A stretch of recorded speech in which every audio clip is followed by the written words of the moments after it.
A standing lunge, sometimes referred to as a crescent lunge in yoga, is a really nice passive stretch for our hip flexors, the muscles in the front of our hip, and a great alternative for folks who normally get a little bit of knee discomfort in their kneeling lunge on the floor. It's also a bit more challenging because it requires our quads to be engaged to keep that back leg straight. So it's not totally passive, but we still consider it a passive stretch because it's something we're going to try to relax into. So let's talk about how to get into this stretch. From standing, I'm going to make sure both of my hip bones stay pointing forwards as I take a big step backwards with one leg. You're going to notice I'm going to keep that heel lifted. I'm not going to spin it down to the floor because I want my thigh to be facing towards the front.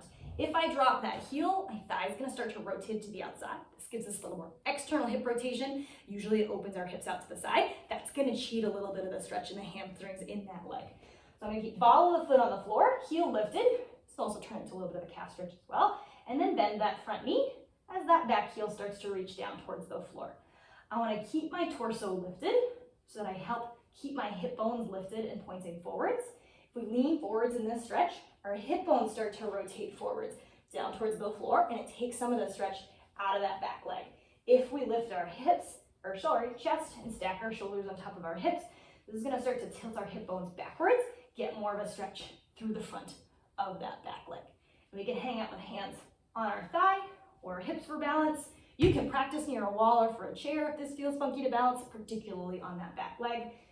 And if this feels easy and you want to go lower, instead of just bending that front knee and shooting our knee off into oblivion, we're going to take a bigger step forwards as we're sinking our hips down towards the floor.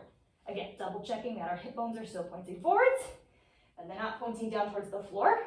They're lifted. So our belly button is shining the light straight in front of us, not down towards the ground. We're feeling that stretch through the front of the back leg. We're going to hold for anywhere from 20 to 30 seconds or longer if you prefer.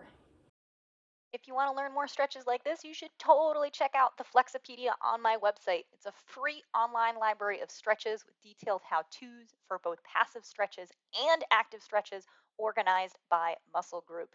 You can access the Flexopedia by going to dannywinksflexibility.com/Flexopedia or simply click the link in this video description.